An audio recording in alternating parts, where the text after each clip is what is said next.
All right. Welcome to the Off the Rails Sports Podcast. Got our weekend recap, mostly Sunday. We do this every night. We do it at night, put it out in the morning so you can kind of hear what happened in sports the day before. I got to say, I'm pretty excited. I always am when Monday comes and I get to talk baseball with brother Brian and I get to talk motorsports and other stuff with Scott. I I know it makes me sound like a pussy, but you know what? Well, first of all, hit the like and subscribe button, okay? Even though I just told you I'm a pussy. I just love learning what they have to share. You know what? I think I'm a pretty knowledgeable person on sports. But do you ever have like those friends? And these guys are both really, really good friends of mine. And they bring up stuff that you never really even contemplated. That's why I like doing the podcast with two people. Is there's a lot of times that you think about things that you would have never even pondered, and it takes you in a whole new direction. I guess that's why in rock bands, they got different guys. The guitar player looks at it different than the singer versus the bass player, and instead of just creating something crazy, you make something magical. And I was reading something the other day about the Police, and when they were in Montserrat recording Synchronicity. Sting wanted to do Every Breath You Take, and Stuart Copeland didn't like the melodic tone of it. He wanted to bring a bigger rhythm section into it. He wanted the drums to be a little more prominent. And Andy Sumner's was kind of like Switzerland. He was just kind of listening to both sides. And then one day he came in there and plugged in his guitar, and he basically did the riff that was Every Breath You Take. And at that moment, Stuart Copeland realized, yeah, okay. And Sting realized, okay, that's what I'm looking for right there. And, sometimes it takes somebody outside your ecosystem. And I guess that's why we listen to podcasts, because they seem more interactive. They seem a lot more personal. And I'll tell you this, I'm so lucky to be able to do it with both these gentlemen because they're so kind with their time, but also they're so goddamn smart. I don't want to tell them they're smarter than me, but, hey, they got their moments. I'll give you that. I'm looking forward to talking to Brian about the opening week of baseball. I really am. All right, let's get to what's going on in the world of sports. And I got a real hot take at the end, so stick around. And this isn't like the bullshit they put on ESPN. This is a real hot take where you're not going to hear it from anybody else in the world. All right, let's start out with the Final Four set. Sunday, Houston rolled Tennessee. Held them to 15 points in the first half. Just a defensive clinic. Tennessee got it within 6 late in the second half. But too little, too late. Houston really, really looked good. They're going to play Duke. Should be a really, really great matchup. I have Houston to win the title. But, man, I think Duke has way too much size for them. We'll see. And I will tell you this. And this is something to think about, especially if you're betting, is Houston's got the home field. I mean, it's in San Antonio. I would assume in the San Antonio Dome, which holds 70,000, I would assume a considerable amount of those people are going to be Houston. That's why I actually picked them before the tournament. All truth be said, I wish I had Florida. Florida looked great until the last game, but they still won. Auburn beat Michigan State, and that was 70-64. And you know what? I like Bruce Pearl. He's a really good coach. He really is. But he's a goddamn idiot. He is an idiot. Johnny Broome is everything to this team. I didn't understand why Michigan State didn't go inside. I guess they felt like Johnny Broome was just going to hurt him and hurt him and hurt him. So they were just basically, everything was a switch outside for a three-pointer. And basically they sent 3 guys out there to harass them. Sometimes they'd hit the three-pointer, sometimes they wouldn't. But it was just, you knew you weren't getting anything inside. And then Johnny Broome gets hurt. He's had some problems with injuries this year. He hurt his right arm. I thought he hyperextended his knee, but I guess not. He went to the locker room, and then he comes back out, all of Willis Reed, and they put him in, and you could just see his arm was dangling on the side. And I'm thinking to myself, it's the same thing I said about Cooper Flagg. Look, in a game, and I understand they only had a 10-point lead. I'm not, I understand you don't want to take a chance, but you got the Final Four. Why are you bringing the guy out there? I mean, why are you taking that chance? It just seems stupid to me.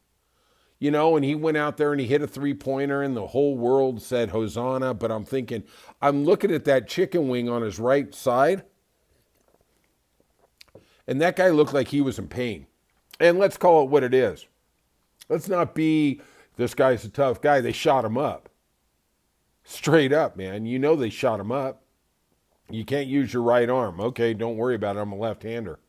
All right. I mean, even that free throw that he corralled, he just touched it in his left hand and passed it out. I mean, his right hand, it was gimp style. There was nothing going on there. To me, once again, when they say they care about the kids, they don't care about the kids because they know he ain't going to be back next year. Blow it out, man. I don't care. And he's going to play in the Final Four. But make no mistake about it, Florida's going to have him marked. And they got some big boys there. That's going to be a long day. A long day for Auburn. All right. So like I said, the Final Four is set. Auburn against Florida in the first game. Then we got Duke and Houston in the nightcap. Should be some really exciting game. All number ones got there. What a shock. Another chalk outline of a dead body. I mean, even in the final eight, there really wasn't an exciting game. I guess Michigan State kind of kept it close, but you knew they were going to lose. I don't know. It just was a dull tournament so far. Maybe we're going to get rewarded with the final 3 games. We shall see. NBA, 7 were ejected in the Pistons T-Wolves game. 5 players, 2 coaches. T-Wolves won 123-105, or 104, excuse me. Looks like the Cavaliers took care of the Clippers. The Clippers have had such a great year. I was looking at their record. They're 42-32. I took them under before the season started at 36. Kudos to Steve Ballmer and Lawrence Franks. They were smart. They were smart to let Paul George go. I thought that was a cataclysmic mistake. I guess that's why they're professionals, and I'm just doing this little podcast. Knicks beat the Blazers 110-93. Hawks beat the Bucks, who just aren't the same without Demon Stoudemire, 145-124. T-Wolves, like I said, beat the Pistons 123-104. I wonder if we're going to get some suspensions out of that. Pelicans beat the Hornets in the I don't really care who's going to get the lottery pick game, 98-94. Warriors thumped the Spurs 148-106. The Raptors, in the other tank game of the night, beat the 76ers 127-109. I think I actually started in that game for the 76ers. The Rockets 148 over the Suns 109. And I just don't know what happened to the Suns. I mean, I took them to go over 48. They started 8-1 this year. I thought, oh man, that's in the bank. I had them over and I had Houston over. One of them went over easily. If it literally after the first 3 weeks of the year, I would have said, I can go already cash that Phoenix ticket. Yeah, I'm going to start the fire in the barbecue tonight with that piece of crap. All right, let's go to the NHL. Ovechkin put one in the net. Biscuit in the basket. He's only 5 goals away from Gretzky. You better get going, dude, this year. You never know what comes. NFL, the Jets announced Justin Fields is going to be the number 1 quarterback for them starting out the preseason. Rodgers still in the mix for the Steelers. I'm just so tired of the goddamn Aaron Rodgers thing. But, you're looking at him with Minnesota. If I was him, I'd want to go to Minnesota. I mean, they got so many more weapons. I wouldn't want to go to that, 1970 offense that is the Pittsburgh Steelers. All right. And finally, one of my favorite sports, golf. Min-Woo Lee wins 20 under, first win on the PGA Tour. He was good. He faltered a little. He held off some of the biggest names in the sport. Held off Scotty Scheffler, who made a run on Sunday. Came up 1 stroke short. Seemed to find his putting. The second round, 62. The fourth round, 63. A pedestrian third round is what cost him. Gary Woodland, one of the great comeback stories, had a brain tumor a couple years ago. A year ago, he was thinking about packing it in. He was, I guess, they were saying on the broadcast, he's calling his wife and saying, I just can't seem to find my game. And that's what happens to these guys. They are so talented. They practice so much, and then sometimes the game just leaves them. They just can't score. They can't figure it out. It's the mystery that it is. McIlroy, 5th place. Really nice after the first round. He barely made the number for the cut. He was at 4 under, 11 under the last 2 rounds. Very, very impressive. He's rounding into form for the Masters. I have told you I do not pick him for the Masters. That course just does not suit him. Of course, with that said, he's going to go blitz the course and win by 5. The guy who really angered me was Toasty, the Argentinian. He got into some type of pissing contest with Min Woo Lee on the 8th hole. Min Woo Lee was the tournament leader. He sprayed a shot. He was not OB, but he was out there in the sticks. Some things happened. He hit another bad shot. Then he was on his 3rd shot under a tree. And it was, the guy's trying to win a tournament. Okay, you're in the last foursome. And somewhere Toasty got a little pissed. And, NBC didn't go into it. Nothing to see here. We love everybody. Everybody's cool. We're all singing Kumbaya down the fairway, but that's bullshit, straight up. So there was a couple holes later where Toasty was literally walking 50 yards behind the other two after they hit the shot. He was like, just out here looking at the trees, looking at the birds, and literally he slowed down that final threesome. And I don't understand. PGA says, our big problem is live, and it's this, and it's that. You know what your problem is? You need to penalize these guys for slow play. You're a bunch of fucking jerks. I love golf. I love watching golf, but the stuff I saw today was disgusting. I don't need to see Toasty out there going for a stroll in the park. You're a professional athlete. Get to it. I don't have a problem when you get over the ball and you want to take, 30 seconds, 40 seconds, fine. We cut shot out of it. But at the end of the day, that was disgusting, and he should have got penalized. You want to start, you really want to get these guys' attention? You want to get them, look, the product is slow to begin with. Even baseball looks over at golf and goes, Jesus Christ, that's slow. But they're able to do sleight of hand, right? And what they do is they cut to different shots. Well, the problem is when we get to a guy who's leading, like Toasty, and he gets up. I want to say I'm trying to think of I think it was Anthony Kim a couple weeks ago, and I called him in the podcast a human rain delay.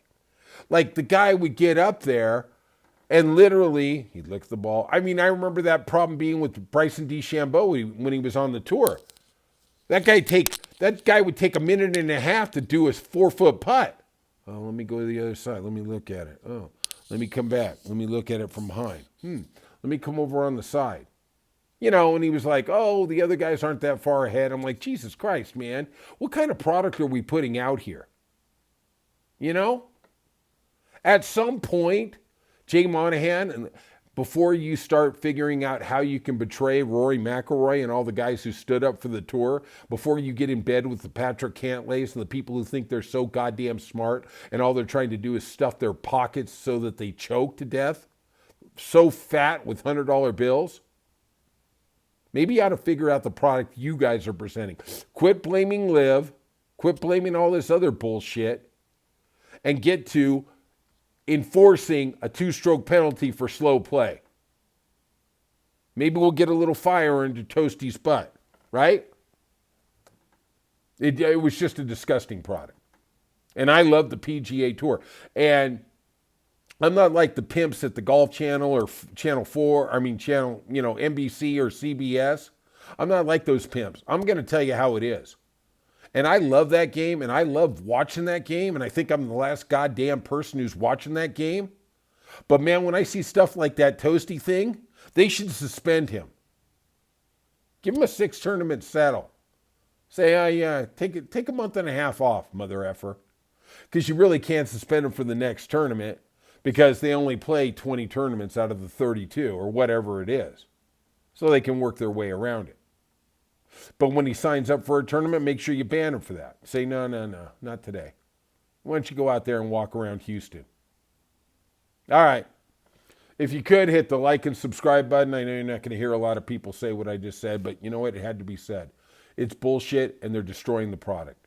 All right. Leave some comments, and we will be back soon. I will be back with Brian, and then I will also be back with Brother Scott. I can't wait. All right. I'll see you soon.